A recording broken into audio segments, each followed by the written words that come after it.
The footage of crashes, mishaps, and accidents within this video is presented strictly for educational and informational purposes to illustrate crucial lessons in RV safety, responsible road practices, and personal preparedness. Coming at you fast like a freight train ride. Another crazy, stupid RV design. Smoking sparks, no fear, no mild. Buckle up, it's RVs Gone Wild. So here we go with an Uber compilation. I mean, this is a long one. We got 51 minutes or so of all the crazy crashes, fires, and all kinds of stuff. Check it out. In this first clip, I was talking about how a lot of the New Zealand, some of the Australian and the European RVs have the wheels right in the middle on the trailers. This makes them teeter-totter a little easier and makes them sway a little easier. Check it out. They do it a little differently because they put the wheels, they basically mount the axles right in the center of the trailer, so there's very little tongue weight. But anyone who tows out here in North America knows that if you do that, you're probably going to get trailer sway, which they get a lot of. Look back to one of my crashes videos. You'll see some of those trailer sway accidents are shot over in Europe. But here, close to my house here in British Columbia, we had a crazy incident where somebody having some kind of medical issue or maybe was just on way too many drugs was crashing their RV all around the Coquihalla, which is a big mountain pass close to here. And check out this video. RCMP say nobody was hurt and they're investigating the cause of the driver's erratic behavior. Look at, oh my God.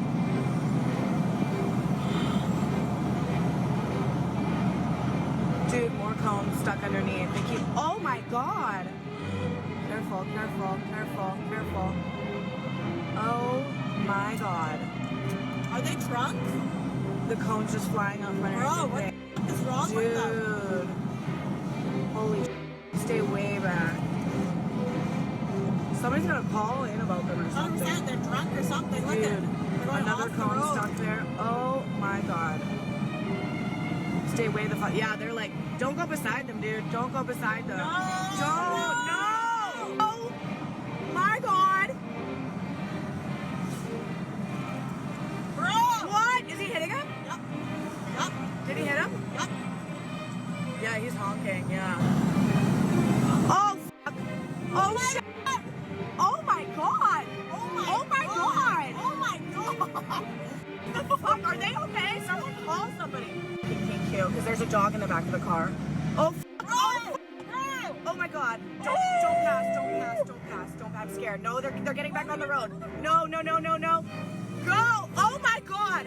Oh my God, indeed. Glad that nobody got hurt. And I looked up this accident afterwards. I really couldn't find any articles talking about why this person crashed, but they were definitely out of their mind. I'm glad they finally came to a stop without killing anybody. And this other one happened close to home too. And it's over here in Surrey, British Columbia, not too far from my house. This motorhome up on a big, long residential hill broke loose and went on a runaway rampage down the road with nobody in it and eventually crashed into this poor gentleman's house. Unfortunately, everyone was a loser here in the sense that these folks with the RV just had minimum liability insurance and not full coverage. And so who knows who's going to pay for all this carnage. Multiple vehicles were involved. The house was effectively destroyed or at least heavily ruined. Boy, that's a rough one here. But watching that footage of the RV going down the hill just blew my mind. I'm just glad that no one got hurt in that incident. You can always replace things, but you can't replace lives. Whether it's a super class C with a big long trailer, or you're just towing your big old fifth wheel trailer, length matters and it does become a problem. As evident in this video, you can have really cool big RVs, but how are you going to get these around the open roads? One really common thing I see, and I could do a whole video showing dozens of these, I've seen them in lots of recovery videos, and that's when larger trailers, usually fifth wheels, are trying to make these type of turns and they inevitably have those wheels slide off the edge. It's so easy to do, and you have to go so wide so early in the game that often people don't kind of back up and recorrect once they see they're cutting in, and they just try to squeak by, and eventually those tires slide in. So you really got to be careful of your longer rigs. And of course, I've done exactly what happened here to Liz Amazing. If you've ever seen her YouTube channel, I'll put a link to it in the description. She's a YouTuber worth watching. She's a tough lady, been through the ringer. And at this point, her and her at the time boyfriend, they're no longer together, unrelated to this crash, had this awful crash. I've done a very similar thing where you're pulling out of a gas pump and those darn metal poles at the end, they're sitting there and you're parked pretty close to the gas pump so you can gas up. And as you pull away, your tail swings around. And in this case, they really gave it a whack. I mean, they tore the back end off this trailer. In my case, all I did was put a nice yellow skid mark on the side of my trailer, and the stabilizer jack got bent out a little bit. It wasn't too bad for me, but for these folks, it was really bad. I felt really bad for Liz and her boyfriend when I saw this video. So be careful out there with your long rigs. But this guy was up for the challenge. Watch this Dodge pickup take this big old rig through this mud.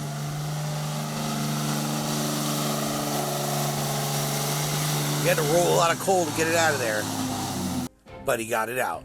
Unlike the Ford that followed him, which gave it the old college try, but didn't quite make it. I imagine this is a matter of tires and some other factors. But this guy didn't quite make it, so he needed someone else to help get him out.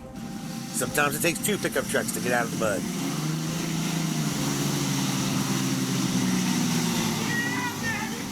And then you got this moron who decides to take his truck and his trailer out to this mud flats and thinks that it's going to actually perform well. Well, guess what? It doesn't. And you know what? You know who that moron is?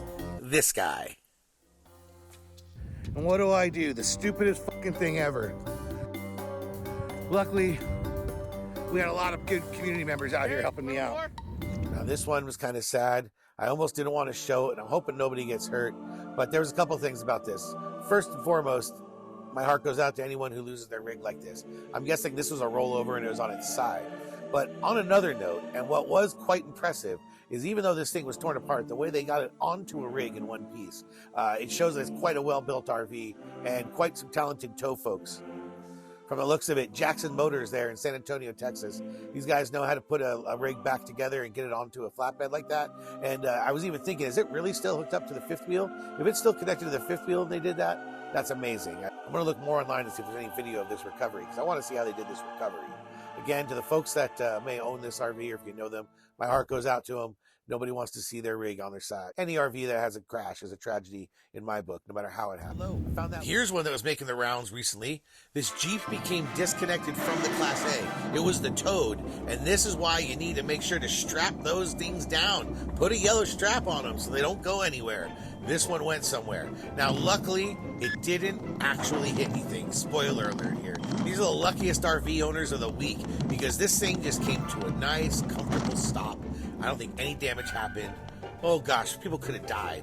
Amazing. Butch H sent us this one. I'm not sure if this was him or one he saw, but this is one where it was clearly overloaded and the frame actually broke on the trailer. So, yeah. It's supposed to be like most people. Yeah, that's, yeah, you can see that. That really took a dump. So this one kind of sucks. Heidi P sent this to me. This is actually her brother's truck, which overheated in the Idaho mountains. The family all got out and they watched everything burn, the truck, the ATV, and the RV. They're totally safe. Yeah, it's important to say that everybody got out, so nobody was hurt here. But clearly, you know, I'm sure the entire RVing with Joe community's heart goes out to this. You all join me in just, you know, feeling the pain on this type of rig, right? This is all of our worst fear out there. So those who are not fond of Camping World are going to love these photos. In Oshkosh, Wisconsin, Pilot Mike sends this to us. He said the driver decided to launch his Subaru over the Camping World driveway and into some of the units in the parking lot. The driver wasn't injured, but there were 4 units damaged. 2 to 3 of them are probably totaled. One's maybe fixable. But look at this. I hope this driver had a lot of insurance, because this is a big, expensive accident. Ronald Reagan R sent this our way. He actually gave away this motorhome on Marketplace after he pulled out the engine. And the folks that picked it up, they came in with a way too underpowered truck and immediately jackknifed it while they were pulling out of his driveway. Then they had to bring in a heavy wrecker just to untangle this whole mess. Folks, do not tow beyond your weight capacity.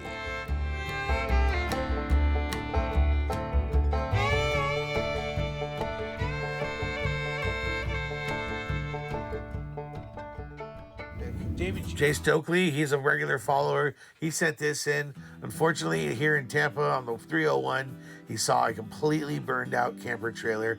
I just hope the people weren't hurt, and I hope they were able to disconnect their vehicle. I mean, when these things burn down, there's just nothing left.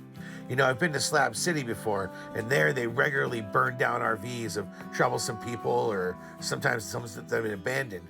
And man, those RVs, when they're burned to the ground and left to just burn out without anyone trying to put them out, there's nothing left at the end, just a little bit of aluminum and a pile of ashes. Now this one is crazy.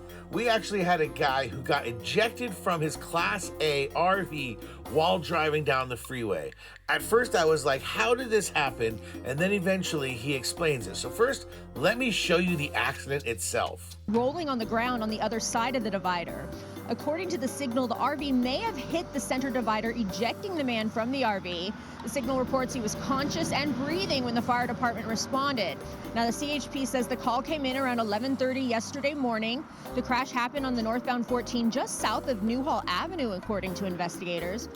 Now, I know that was rough, but he did survive. And in fact, he's interviewed right here, and he explains how his wife fell asleep while driving, and he got up to go use the bathroom and saw her passing out when he came back. Here, I'll let him explain. Amazing. I just got broken bones, man. I had to get up and use the restroom. That's the only reason my seatbelt was unbuckled. I noticed we weren't going straight. We were going sideways toward the median. She had fallen asleep. So as I reached to grab the steering wheel, we had impact, and I was thrown out the window. That would be the driver's window, bouncing off the center divider and sliding along the HOV lane of the opposite direction. One vehicle had to swerve out of the way to avoid... So folks, even if you're in a Class A or a Class C, don't get up while the vehicle's moving and take your seatbelt off. Stay belted and seated while the vehicle's moving. I know folks in RVs are getting up all the time, and I know RVs don't crash as often as cars, but this is what can happen if you're walking around without your seatbelt on in a moving vehicle.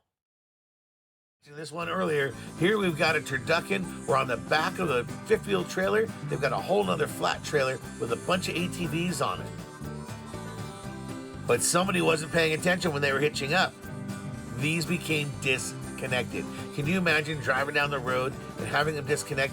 And would you even know if you're on a turducken setup, on a double toe setup like that, if you don't have a camera or some kind of alarm and the back just breaks away and starts drifting off?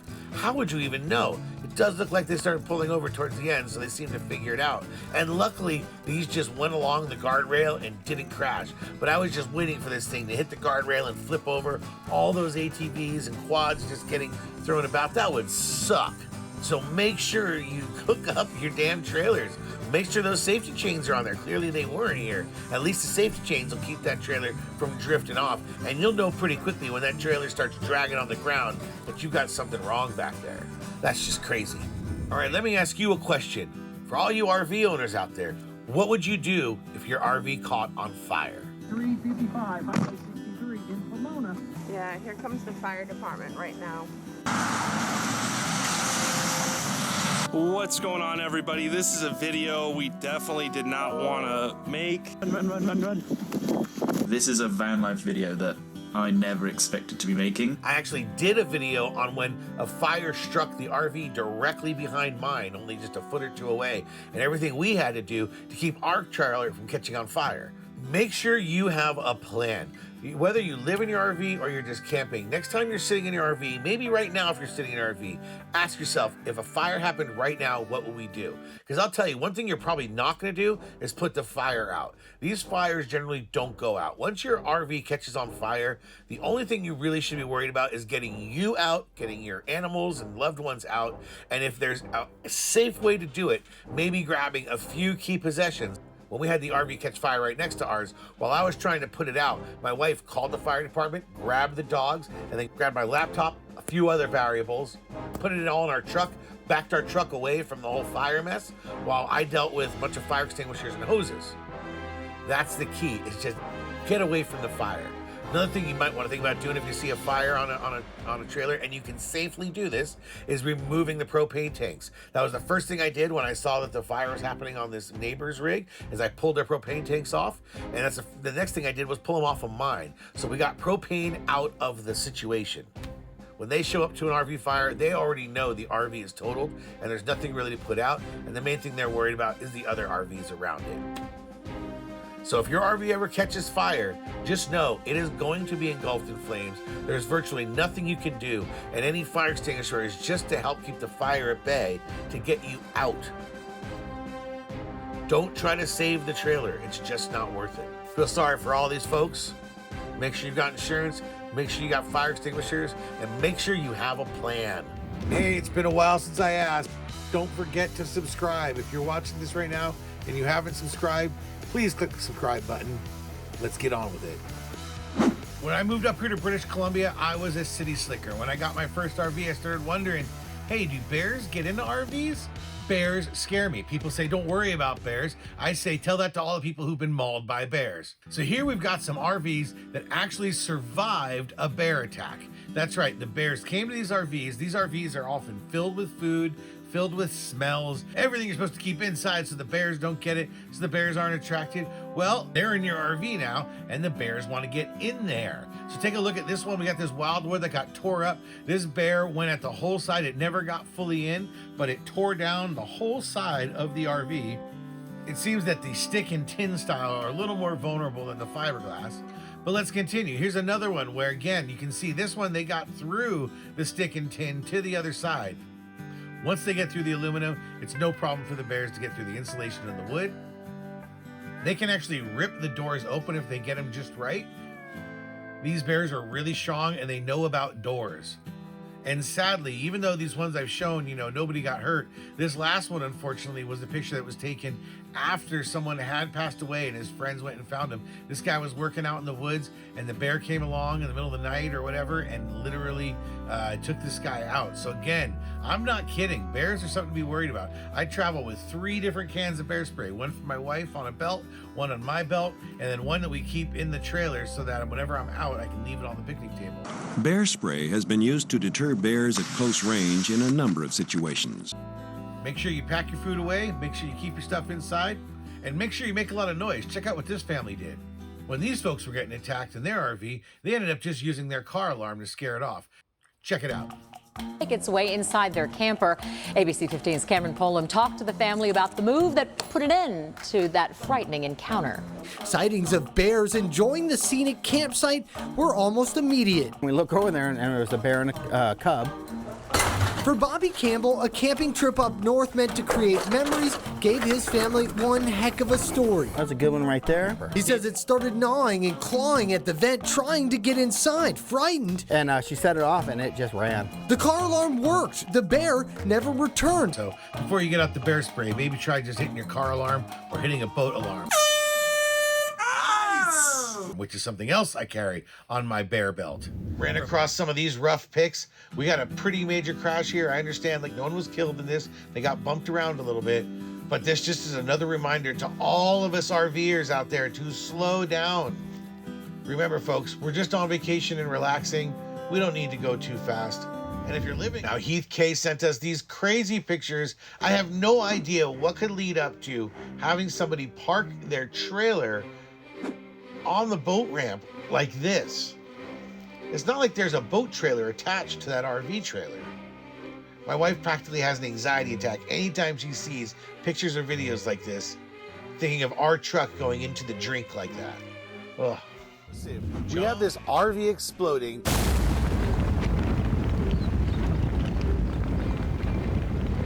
Understand that nobody was killed in this, but there were some folks hurt.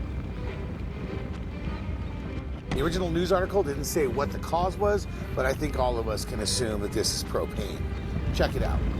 Burning through the roof, the walls, the windows. And take a look at this video of the moment it exploded. You can see the fireball as the RV goes up in flames, and you can see a man drop to the ground and roll. One neighbor says it was like a scene out of a movie. Another who lives next door tells me he could hear that explosion, saw the billowing black smoke and orange flames. It was just engulfed in flames, and it just seemed like there was nothing you could do. John O'Donnell says the explosion shook his home down the street. We heard a big explosion, and I looked out the window, and then I just saw tons of smoke going up into the sky. Now, we know 2 people were airlifted to a Boston hospital. Investigators say 3 in total were hurt, all from the same family. Investigators telling us a grandfather, dad, and son were all hurt. Now, back out here live, you can see just how hot those flames were. A neighbor telling us the wind was blowing in this direction, and you can see where it actually melted the siding of this blue home. I'll take you a little bit further down, even melting the mailbox, and you can see that RV just destroyed, those flames tearing through here. Neighbors tell us the family that owns this RV was working on it, but the fire chief says the cause of the flames are under investigation. This accident happened on the Dempster Highway. This is a remote, like 500-mile road that goes into the Arctic Ocean. It's actually on my bucket list. For those of you who are following my channel know that for the last 2 years I've been wanting to go. I had to cancel it again this year, but next year I'm going to make it all the way to the Arctic Ocean with my Ember. You wait and see. On the Dempster, you have to be really careful because if you do crash, there is no one around to help you for hundreds and hundreds of miles. All right, this one, if you don't follow this off-road recovery channel that I watch, I'm going to go ahead and link to it below. But they had this crazy fifth wheel. I'm going to let him explain the situation. All right, so we're going to explain this casualty here. So each hill, if you look back there, goes straight down. And then there's a hill over here. Go straight up. So it's about 1,000 feet down this road, and it goes up 100 feet, has a small flat area, up another 100 feet, small flat area. The guy was pulling this big camper, and he could not make it up this hill.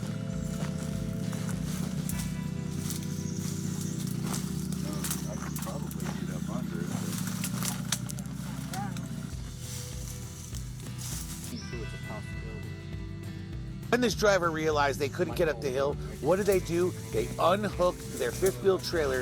It wasn't properly chalked, and it just flew down the hill, went right into the bushes like you saw.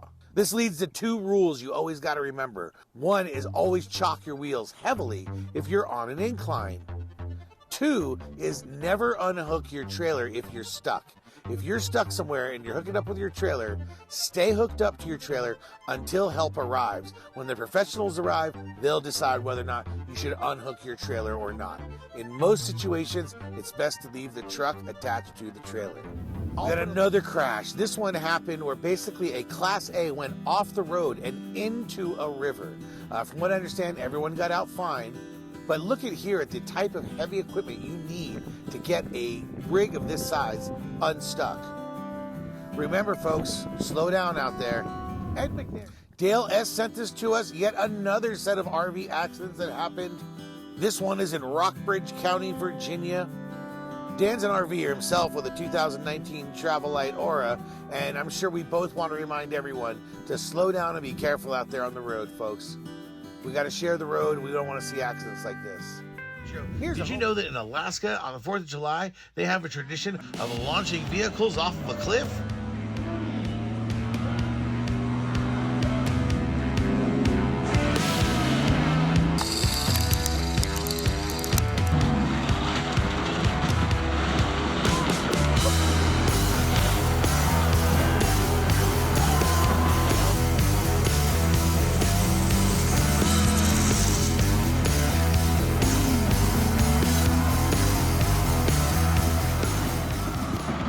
I put a link in the description to both of these. Every year I watch the new videos. This year they've got drones. It's an awesome video. Check it out. I love seeing RVs fly. I also like to see them smash into each other. So let's take a look at this one.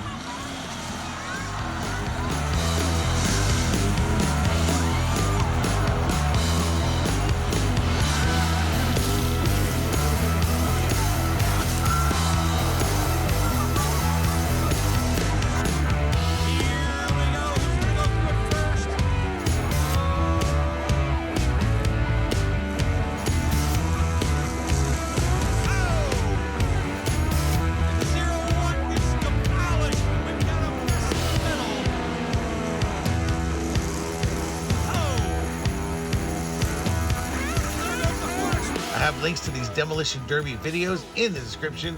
Feel free to check them out. Like I said, nothing as cool as watching RVs smash into each other. Speaking of smash, Something tells me that this truck camper setup was a little taller than 8 feet. Missed it by that much. And this looks like it just blew off. So if you're using a sliding camper, might be worth adding a few extra straps to make sure that that's not going anywhere.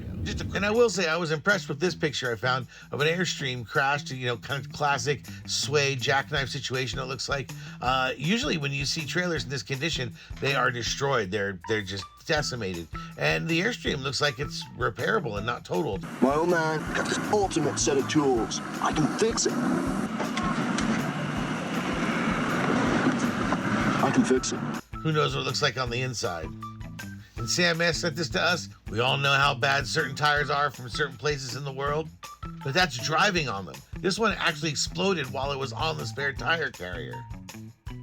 And Jay Fortune sent this in to us. He wanted to share with us this example of what happens when you leave your tow vehicle with the e-brake on for 100 miles. Hey, let's start out with this one, and I warn you, it is not for the faint of heart.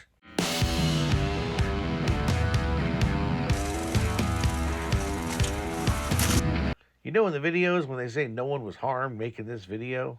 This is not that video.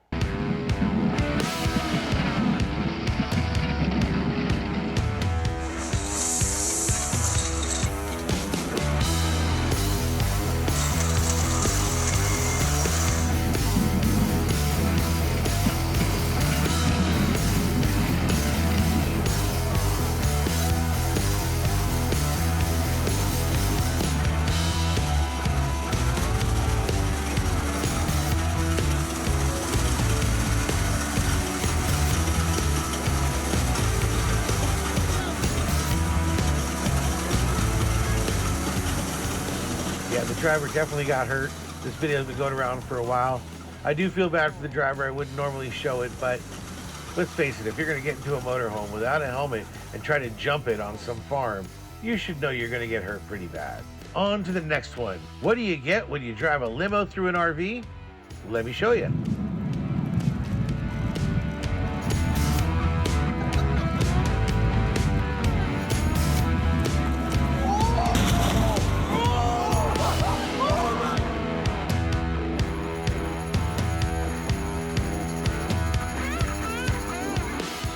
Am I the only one who loves seeing people break things? Here we got a stunt driver at a show doing a jump. Check it out.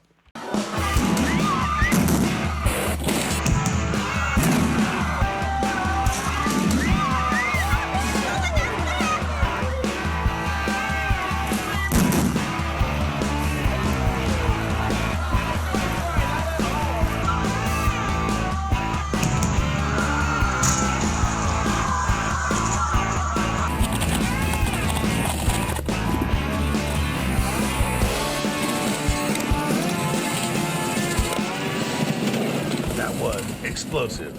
And I want to thank Cor Vink from the Netherlands. He's such a great fan of the channel. He's brought us so much great content. And he pointed out to me that they do crazy RV races in the Netherlands too. Check it out.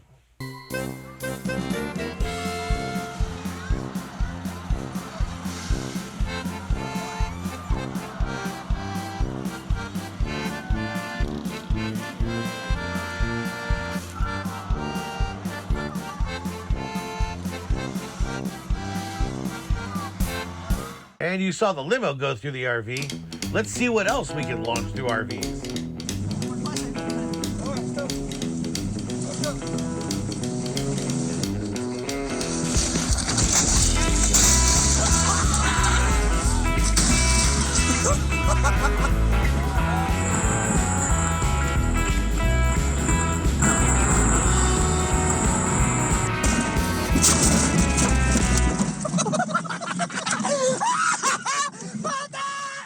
It's been a real windy, stormy year here in the States and up here in Canada a little bit. I've seen a lot of pictures this season of RVs tipped over just from the wind.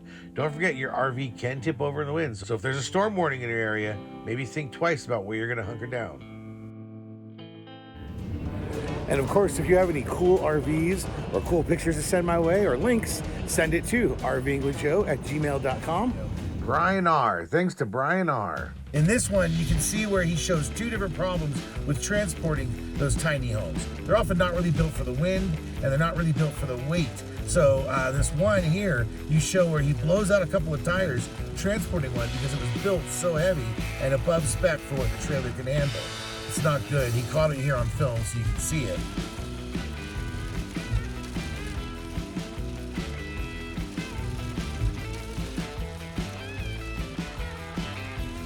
And the other one, you can see where the roof came off. So the roof was basically a household roof. And you know what happens to household roofs when it's 70 and 80 mile an hour winds. So when you're transporting these tiny homes down the road, they need to be built to be able to handle 70 to 80 mile an hour winds, right?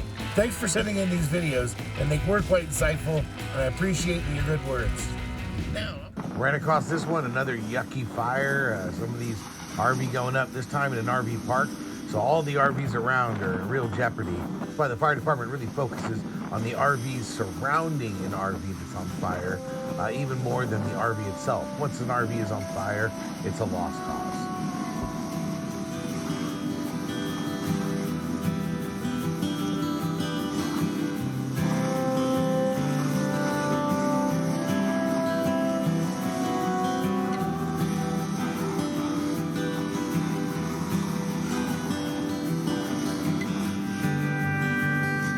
And another fire I found. This one, you can actually hear the owner talking on his phone while they're filming it.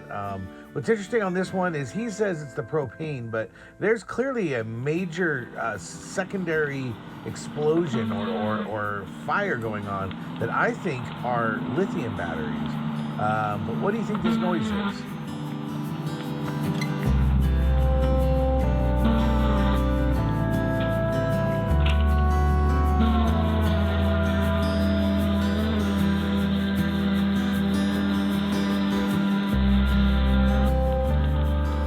Again, having seen other lithium fires, that's what I think that is.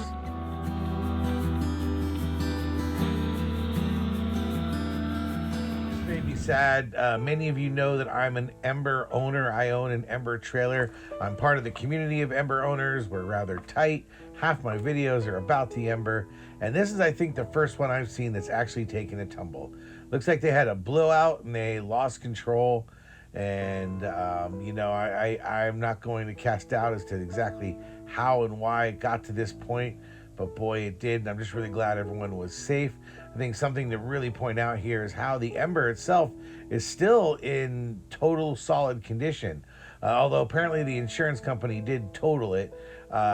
Functionally, everyone who I know who saw these photos who's an Ember owner was really impressed with the way it pretty much has stayed intact with that extra strong exoskeleton and rigid frame. It really held up. Heck, if I didn't own the bank on mine and it was like this, I'd probably try to turn it back over on its wheels and see what happens. Fifth wheel surrounded by water in Baltimore, Maryland. Yeah, when you wanted that waterside spot, maybe you should have had second thoughts. He said luckily his RV was further away from the water's edge in that Baltimore RV park. We had a tragedy and it occurred on the Teton Pass. In Wyoming, I believe it is, near Jackson Hole, the Teton Pass. And it's the kind of pass that goes, you know, at 10% grades for miles and miles. And you really need to know how to, you know, deal with your gear down. And unfortunately, these folks driving a Class A just didn't quite have it together enough. Unfortunately, they were riding their brakes. Apparently, they were stuck behind some other vehicle that kept slowing down. And unfortunately, after they passed the last runaway truck lane, they finally lost total control of their Class A brakes. They tried to use a bike path to sort of as a runaway lane. It didn't work well, and unfortunately, one of the folks was lost. You can see the entire rig was destroyed. They were towing an F-150, so it was a really big, heavy load coming down. The Teton Pass is nothing to play with. I just this last few weeks have been riding on some 14, 12, and 10% grades here in BC. I think Jason from RV Life said it best here. Stay safe out there, folks, and don't hit mountain passes until you read up on downshifting your transmission. Indeed, make sure that you gear down.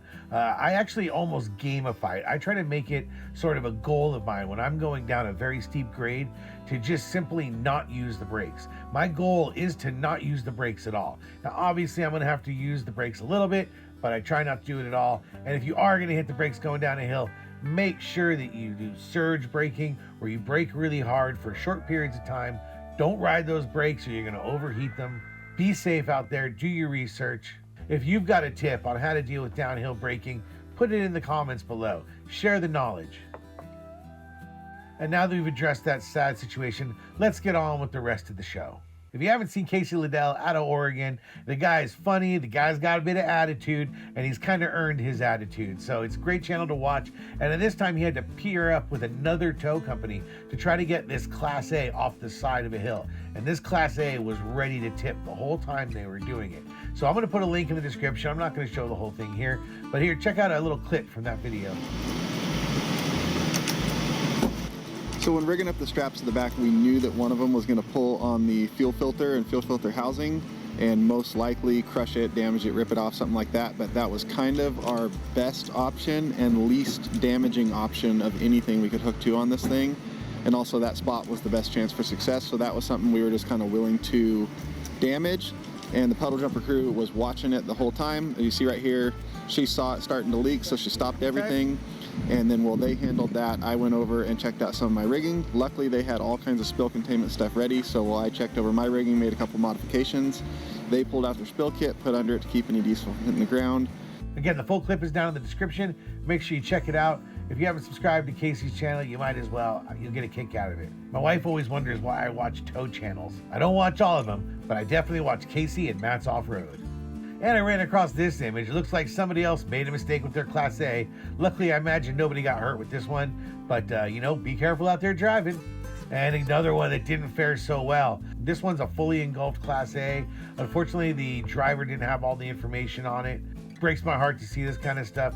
One hopes for the Class A, they've got full coverage. It just goes to show you gotta be careful out there. And while we're on the subject, Lyle A sent this to us. He actually was living in this RV when the fire broke out. He lost everything, including his guns, ammo, reloading equipment. It was a real sad day for him. It happened about 10 years ago. He's a real big fan of the channel, and he wanted to share his story with us. We're real sorry. I hope you've rebuilt your RV life since then. And good luck out there in Missouri. Take care. And regular. The first one we got is from Bill N. It's oak tree versus trailer. He says, we have a lot of oak trees in our area in Central California. They frequently drop limbs, and this one was 2 feet in diameter and nearly halved his neighbor's trailer. Luckily, there was no one in the trailer at this time. But this isn't the only instance. This actually happens more than you might think. Here are some other instances where trees have come crashing down on RVs. Talk about happy campers. 2 boys from Minnesota, lucky to be alive. They were inside a camper when a tornado ripped through the campground, sending a tree crashing down on top of them. It sliced their family's camper in half, but the boys, they used a fire extinguisher to bash their way out. It was a big tree that fell right through the middle of the RV at Franklin RV Park and Campground off Old Addington Bridge Road. Ken Cash says his mother and stepfather have been driving around the country and stopped in Macon County for a family visit. Ironically, he says his mother asked to come to his house today, worried that a tree might fall. Look at this video. It happened around 8 o'clock this morning on Coral Avenue. The tree smashing the trailer and also causing some damages to the truck that was hauling it.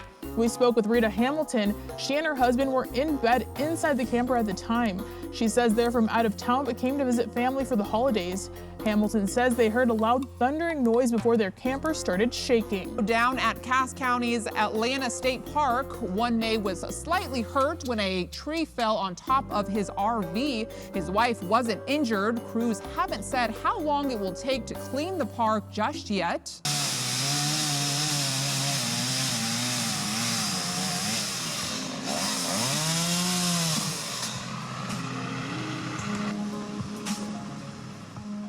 Luckily, our Starlink keeps us from parking underneath trees. Hopefully that helps. This video's been making the rounds. It is crazy. No one, it looks like, was hurt in this. Luckily, the trailer became disconnected from the truck before it straight up blew over the edge. This is like a worst nightmare situation. I can't imagine driving in winds so strong that this would happen, but clearly they were, and clearly it did.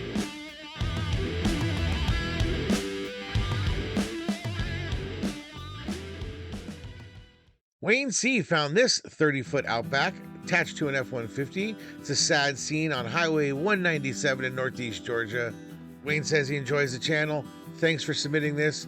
Bummer for whoever was driving this. Slow down, everybody. Slow down. And Terry L. sent us this, which looks like some kind of accident with the hitch from the looks of it all. Looks like he poked a few holes in his Tahoe there. Make sure after you hitch up to always raise it up a little bit and make sure it's lifting your vehicle to make sure that you are connected to your hitch. When Tim M found this abandoned at an I-5 rest area, I'm guessing this is in California, he walked over and looked at it and realized it wasn't actually burned there, but it was abandoned there. I'm sure there's a story behind this one. And that leads us to our next burned out RV that we found. This one we found just outside of Kamloops, BC. We were pulling off to an overland sort of unofficial campsite, and we just saw it sitting there. The amazing thing is it looks like it was a fairly large RV from some of the panels, but once you burn out one of those RVs, it's amazing how small the pile becomes once the bulldozers step in and make a pile out of it. This is rural BC, so I'm sure it's going to take a little while to get somebody out there to clean that up. Travel videos are coming. And before we get on to the first RV, I just want to say to everyone in the Southeast who are dealing with the hurricanes and the storms, especially all my friends in Port St. Lucie, where I used to live for a little while, heart goes out to you. I hope everyone you know is okay. As everyone knows, there was a lot of storm damage on a lot of RVs. In fact, Brian J sent us this one. It's a storm damage in actual East Ohio. This poor guy apparently bought it only 2 months ago.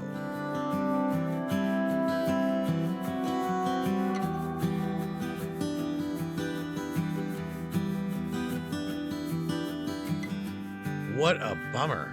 And another one I saw, I think this one was from the previous hurricane before Milton, but more RVs were taken out. I mean, whole RV parks were taken out, let's face it, folks. And Reagan R sent this to us. This is in Tennessee. He lives in the Tennessee disaster area. He drove by the KOA, included a map of what the campground used to look like, and now it's just rocks and mud. I know everyone's gonna pull through, we're gonna rebuild, and we'll all be back to normal one day. This happened really close to where I live just recently. Good news is no one was hurt. Terrifying moments in Langley as a man flees a broken down motorhome moments before it's struck by a train. Video taken by a nearby business owner shows one person running from the vehicle trying to fix it when they heard the train coming and ran. It happened around 10:30 a.m. near the Golden Ears Bridge in the area of 201st. And Rachel W sent this to us. It's in Brookings, Oregon, where a tree fell. Apparently the person was inside and they survived only by inches.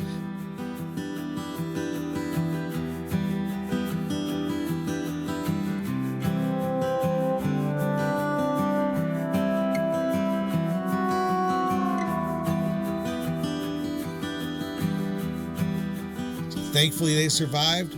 I swear, this is like the year of falling trees for RVs.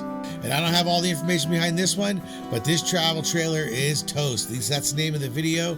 Looks like it flipped over and it didn't fare so well. Most travel trailers don't do well once they flip over. Check it out.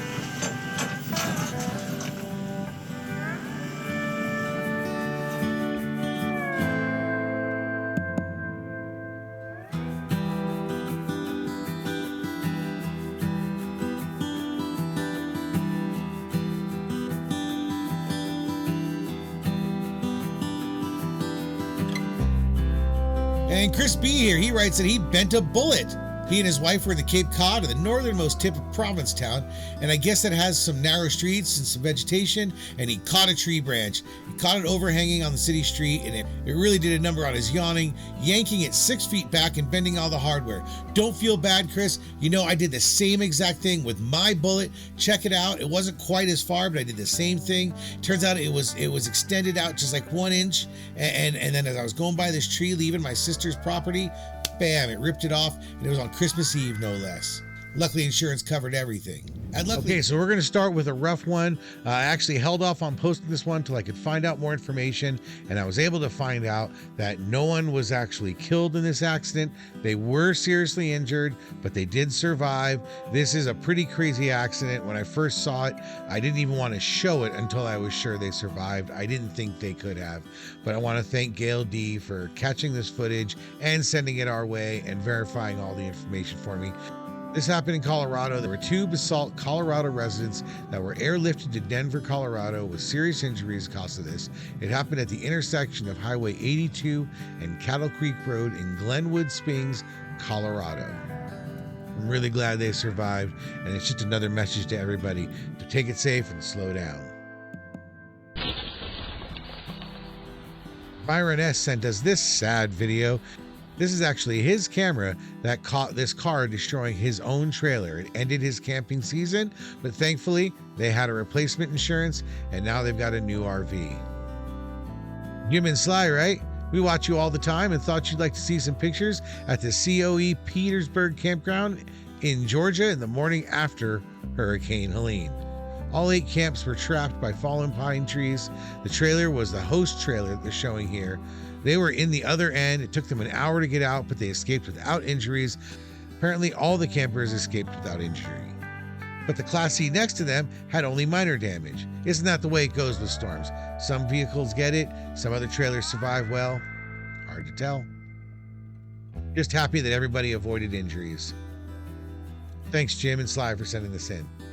And this poor guy got stuck between a rock and a hard place. He was heading down the freeway, and all of a sudden, some trucks stopped in front of him on the road. I'm not sure why, but, you know, there's different reasons it can happen. He tried to move over, but there was still a car in the lane. He tried to kind of thread the needle in between and didn't quite make it. Now, he's okay, and his dog was okay, but his RV is not. Check it out.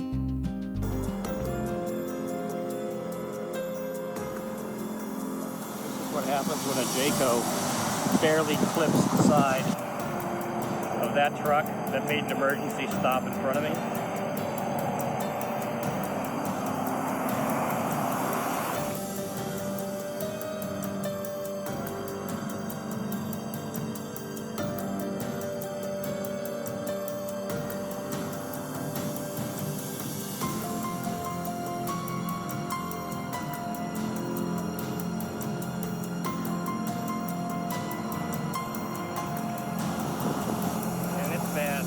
I found, she was under my covers, so she's okay. This is not good.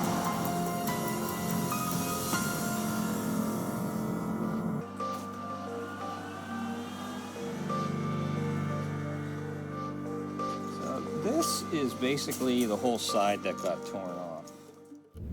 Now this RV, it collided apparently with a train. Now, unfortunately, we don't have video of the actual collision. In San Patricio County, deputies and Texas DPS investigating a crash that happened between an RV and a train. Details still remain sketchy on just how the RV got stuck on the tracks. But I did see this RV just sitting on the tracks, and I thought, you can't park there. Be extra careful around train tracks, everybody. Hopefully all you trailer owners know out there that whenever you remove your wheels from your trailer for any reason and re-put them back on, you need to torque them repeatedly at like 10, 50, 100 miles, and generally do it 3 or 4 or 5 times and do it before every trip. And the reason why is cost of things like this. What happened when the wheel just popped off this trailer?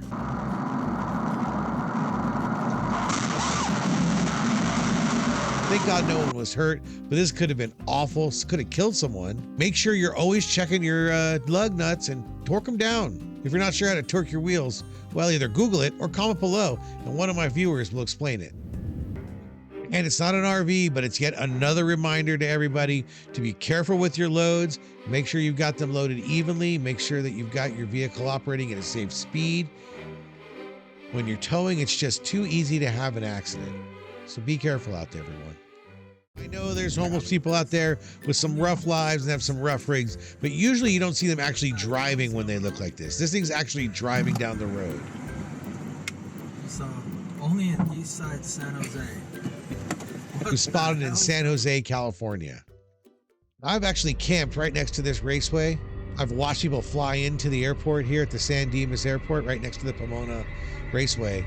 I've stayed at the KOA right next to the Pomona Raceway, so I really identify with these folks who had to deal with a plane crashing right into their RVs. I mean, what are the odds? The airplane just crashed when it slammed into trucks and RVs on their way to breakfast at the fence at the races when they saw the aircraft crash.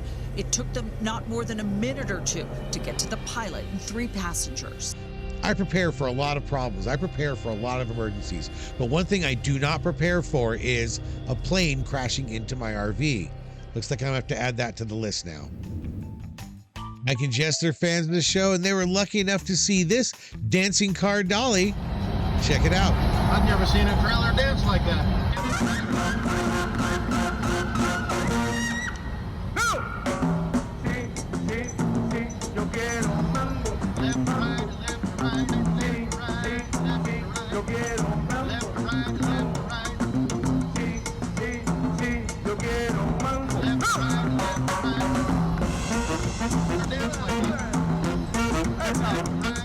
Unfortunately, I've done this very thing. That's right. That's where you go off with too big of a bump and you rip off one of your stabilizer jacks.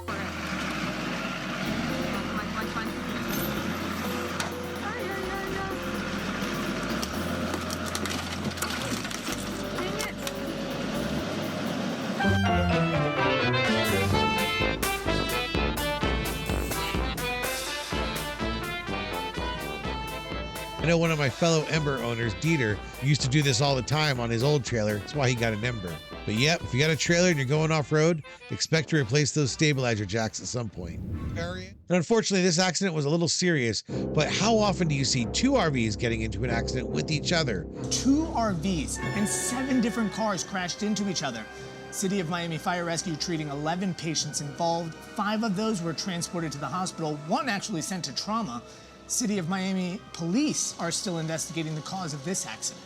Okay, maybe it's like 7 other cars as well, but really it's so rare to see 2 RVs getting into an accident together. Here you go. When I first saw this video, I thought, oh, we know where this is going. This truck is going to cream right into this Class A, but nope. This trucker gets like the hero award, man. Look at this. This guy was able to stop going that fast and able to avert hitting this Class A. Clearly the person driving this Class A needed to look a little closer before they go and pull out into the traffic like this. I'm just glad everyone was safe, was able to pull away. Hey, thanks. Bill H sent this our way. This is a picture of a not so smart decision of this driver trying to pull his camper through the car wash in Centralia, Illinois. Yeah, this was not a good idea. It's generally a good idea to know how tall your RV is and to look at the little sign that's generally posted everywhere as to how tall the clearance is. It's simple math, folks. And if you're not sure, get out and use the GOAL method. GOAL. Get out and look. Good old Chris. And here we go with another sad tale of yet another RV that spun out or somehow fishtailed on the road and ended up on the side of the road. You know, as an F-150 owner, I do notice that there is a lot of half tons usually involved with these types of incidents. So, you know, if you're not running a 3/4 ton or 1 ton, make sure you back it down and keep those speeds down. We don't have heavy duty trucks. We've got like glorified jacked up cars, so be careful out there. Thanks. And another one that didn't seem to get the message on the whole gate thing. And they went through and the gates crashed on them and they had to back out. And I'm amazed they didn't break the gate in the process. Now the good news here is they did not get hit, but still, man, you know.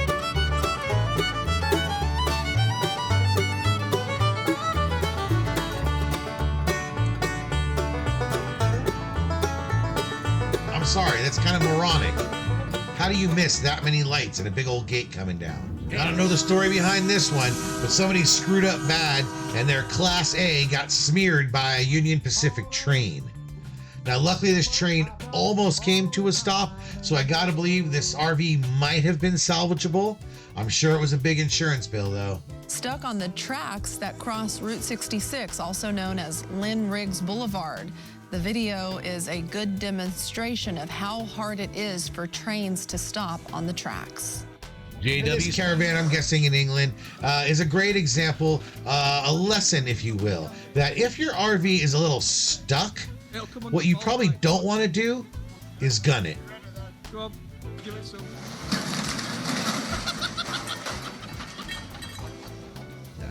Hey, I want to thank Lane S for sending us this video.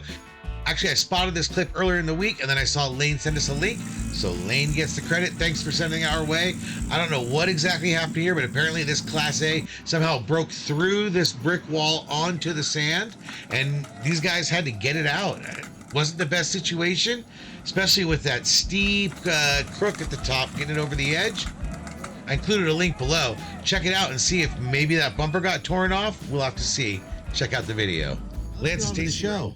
Well, we're going to start with a bit of a sad one from Scott W. His camper caught fire, burned his truck, his camper, and his house. This is back on June 23rd. And what was the cause of the fire? A lithium battery malfunction. He said they were able to get a new camper and truck, but not the house. Included some photos of the camper in the truck before it burned. Yeah, it's a real tragic situation, and it does make me wonder sometimes about lithium batteries. To be honest, when I'm charging my batteries, I try to do everything I can to charge them outside of my trailer or outside of my home, just in case they catch fire, because unfortunately, we've traded in propane for lithium, one flammable thing for another. Real sorry to hear that, Scott. I appreciate that you shared your pictures with us. Now, talk about frame failure. We got this guy driving down the road with some sort of cracked frame on his truck. He clearly should not be towing. This is why you stay within your weight specifications for your tow vehicle. And while we're on friendly reminders, let's all remember to put those safety chains on our trailers, folks. You don't want to be this guy. Kudos to all the motorists that pulled back, but eventually somebody wasn't looking and they got creamed. Remember, folks, put 2 safety chains on and make sure they're crossed underneath. So the one on the right, you connect to the left side of your hitch. The one on the left, you connect to the right side of your hitch. Don't forget. And finally, we've got this RV that has crashed into a truck. I imagine there wasn't too many injuries with this. It doesn't look like they were going too fast, but it's just a reminder to everybody to pay attention when you're on the road, especially when you got these big trucks, these big vehicles. They do not slow down as fast as cars. This is a reminder. I don't know how I missed this video. This is actually an older video. It's a few years old, but it's from Enjoy the Journey, which is a YouTube channel I've seen for years. Again, I don't know how I missed this video, but this is the very first time they were ever pulling their fifth wheel on their own. This is a brand new fifth wheel, and they somehow had a mistake. Something went wrong here. All right, and take a look.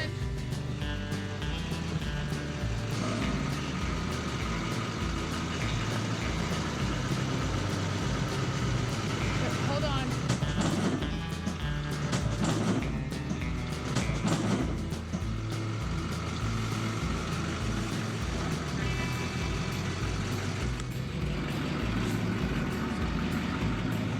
What the hell?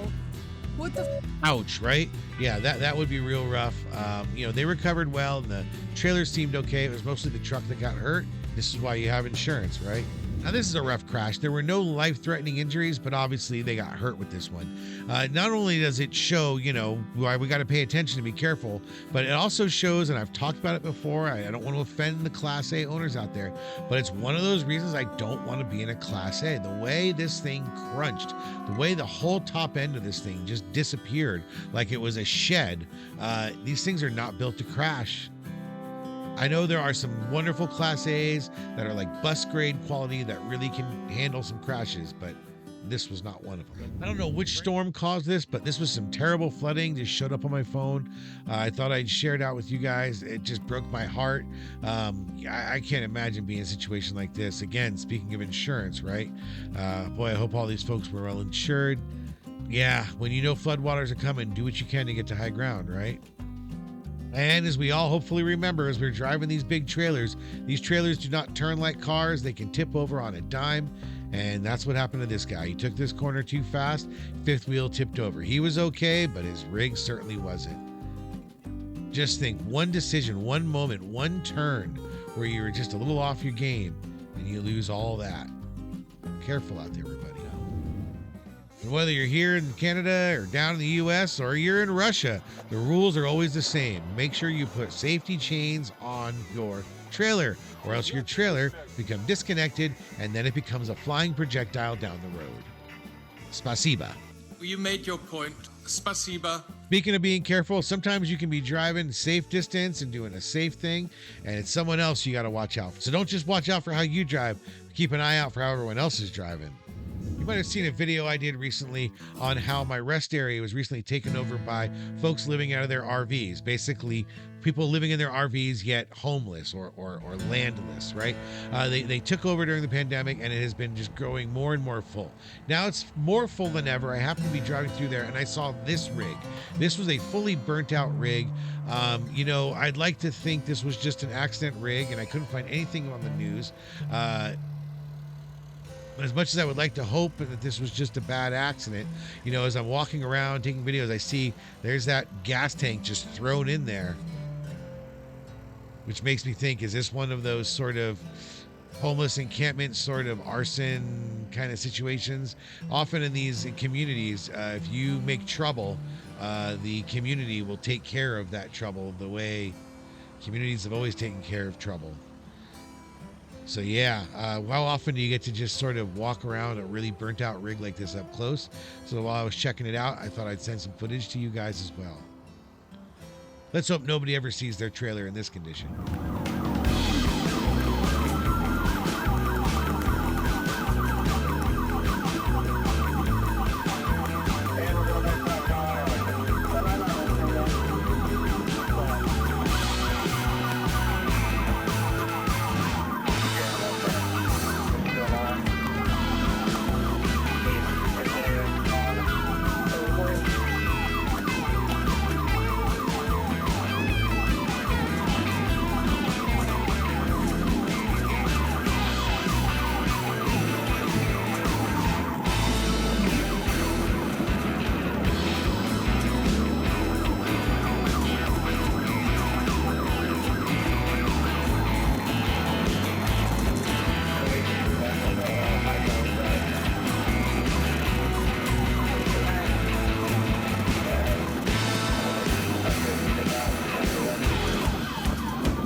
What's up?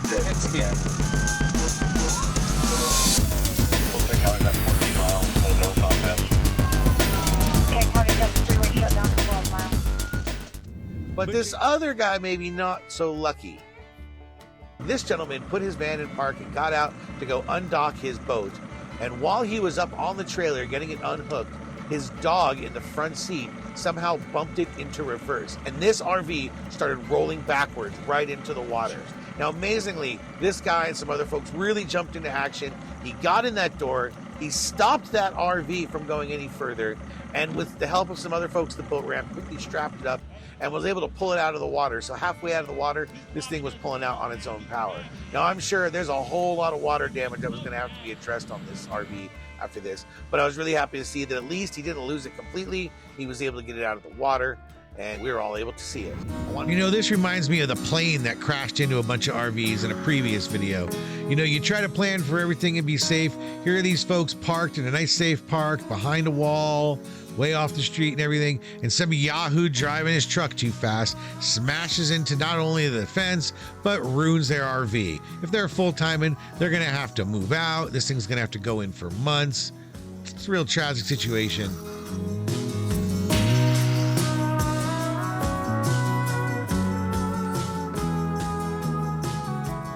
This goes to show you can try as hard as you can to avoid trouble. Sometimes trouble. Hope you enjoyed that compilation, everybody.